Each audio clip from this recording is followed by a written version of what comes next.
Hello दोस्तों, आज हम आपको बताएंगे।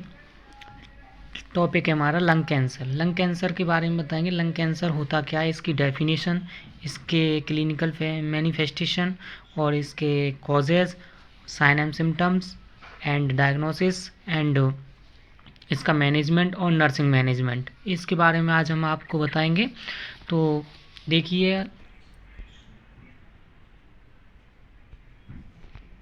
ये दिया हुआ है यहाँ पे दिया हुआ है इसकी लंग की डेफिनेशन दी हुई है। लंग कैंसर की डेफिनेशन दी हुई है। Lung cancer is a cancer of lungs characterised by uncontrolled growth of abnormal cells in one or both lungs. Lung cancer वो होता है जिसमें लंग की जो सेल्स होती हैं वो एबनॉर्मल तरीके से, असामान्य तरीके से ग्रोथ करना स्टार्ट कर देती हैं। उसे हम मतलब लंग कैंसर कहते हैं। अब इसकी बात करते हैं ईटियोलॉजी या कॉजेज़ की। ईटियोलॉजी कॉजेज़ में सबसे पहला इसका कॉज दिया हुआ है सिगरेट स्मोकिंग। सिगरेट स्मोकिंग ज़्यादा करने से लंग कैंसर हो सकता है। ये दूसरा दिया हुआ है एयर पोल्यूशन। एयर पोल्यूशन मतलब जैसे कि हम ज़्यादा किसी चीज़ के मतलब एयर के कांटेक्ट में आते हैं, धूल मिट्टी के कण हमारे लंग्स पे पहुंचते हैं, तो इसकी वजह से भी हमें लंग कैंसर होने को मिल सकता है। तीसरा है इसका डाइटरी डेफिसिट्स। इसका मतलब होता है जैसे कि हम लो फ्रूट या वेजिटेबल इंटेक कर रहे हैं, इसकी वजह से भी हो सकता है। यह जेनेटिक्स आनुवांशिक रूप से भी हो सकता है। फैमिली में किसी पे मतलब माता पिता में से किसी में भी देखने को मिलता है तो वो आगे भी मिल सकता है। रेस्पिरेटरी, इसमें सबसे ज़्यादा पल्मोनरी ट्यूबरकुलोसिस होगा तो लंग कैंसर होने के चांसेस रहेंगे। उसके बाद कार्सिनोजन ऑफ इनहेलेशन में कार्सिनोजन का पाया जाना, जैसे निकल वगैरह का, तो उससे भी लंग कैंसर होने को मिल सकता है। 6 है यूरेनियम, आर्सेनिक एंड रेडॉन। जितनी भी ये चीज़ें होती हैं इनके कारण भी हमें देखने को मिल सकता है। अब देखते हैं, आगे चलते हैं। अब आते हैं इसके क्लिनिकल फीचर्स। क्लिनिकल फीचर्स देखते हैं तो इसमें सबसे पहले इसका क्लिनिकल फीचर या साइन एंड सिम्टम्स एक ही बात होती है, तो इसको देखते हैं। सबसे पहले तो इसका पहला है क्रॉनिक या परसिस्टेंट ऑफ इंटेंस कफिंग, कम या ज़्यादा खांसी का आना। हार्श साउंड ड्यूरिंग ब्रीथिंग, सांस लेते टाइम थोड़ी मतलब आवाज़ में चेंजिंग आना। डिस्पीनिया, सांस न ले पाना। स्पुटम में ब्लड आना, यानी कि जो हमारा बलगम होता है उसमें ब्लड आना। वेट लॉस होना। एनोरेक्सिया या लॉस ऑफ एपेटाइटिस, भूख कम लगना। Dysphagia, nausea and vomiting.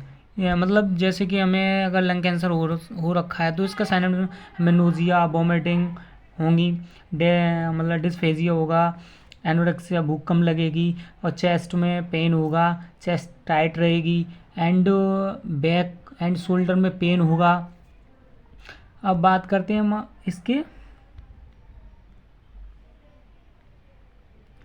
Diagnosis evaluation की। यहाँ पे डायग्नोसिस एवेल्यूएशन दिया हुआ है। डायग्नोसिस एवेल्यूएशन कैसे करेंगे? सबसे पहले हम इसमें हिस्ट्री कलेक्शन करेंगे। पेशेंट की हम हिस्ट्री को कलेक्ट करेंगे। पेशेंट की हिस्ट्री कलेक्ट करने के बाद हम फिर उसमें क्या करेंगे? पेशेंट की हिस्ट्री कलेक्ट करने के बाद हम फिजिकल एग्जामिनेशन, पेशेंट का मेन चीज़ होती है फिजिकल एग्जामिनेशन करेंगे, उसकी पूरी बॉडी का एग्जामिनेशन करेंगे। उसमें सीटी स्कैन भी करेंगे, एमआरआई भी करेंगे। एमआरआई की फुल फॉर्म होती है magnetic resonance imaging. Chest x-ray करेंगे, लंग स्कैन करेंगे, स्पुटम का एग्जामिनेशन करेंगे और ब्लड एग्जामिनेशन करेंगे।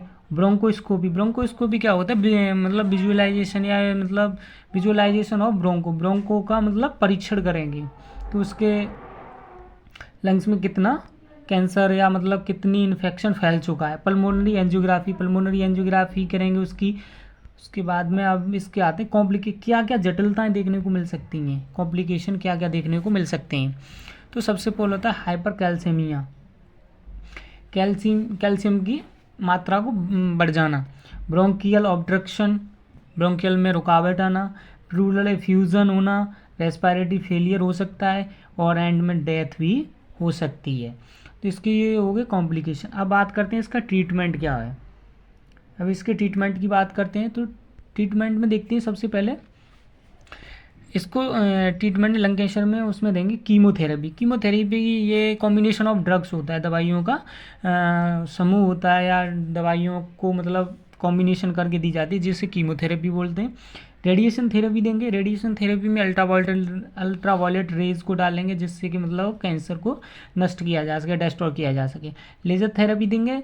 इसमें दिया हुआ है, इसमें ब्रोंकोस्कोप की सहायता से लेजर रेज को कैंसर की ट्यूमर पर डाला जाता है, जिससे ये नष्ट हो जाता है।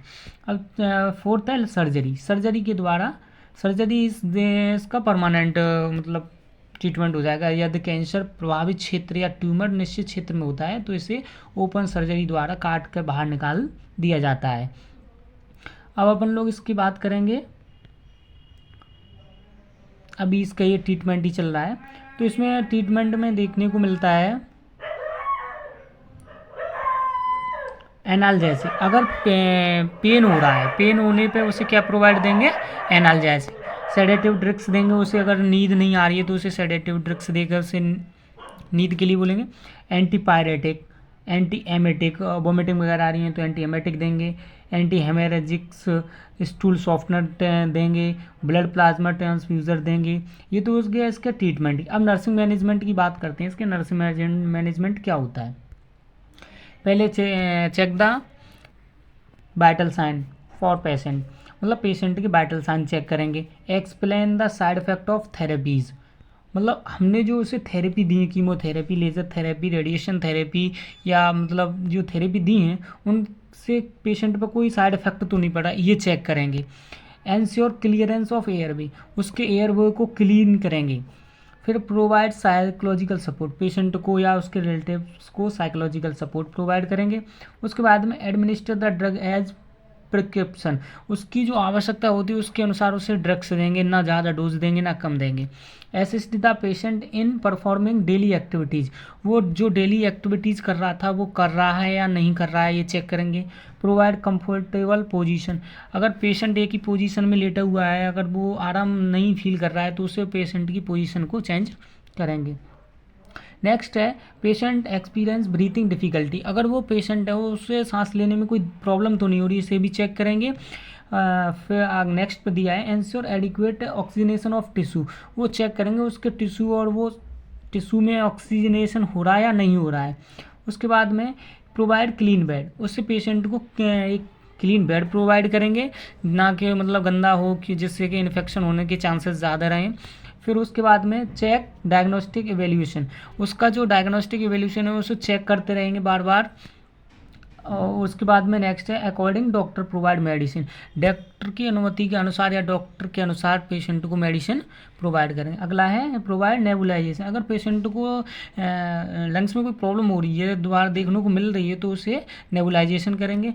एंड में लास्ट पॉइंट है हेल्थ एजुकेशन, पेशेंट को या उसके रिलेटिव्स को उसकी हेल्थ एजुकेशन के बारे में बताएंगे। चलो दोस्तों, ये थे लंग कैंसर था, इसके बारे में हमने आज पढ़ा इतना। Thank you.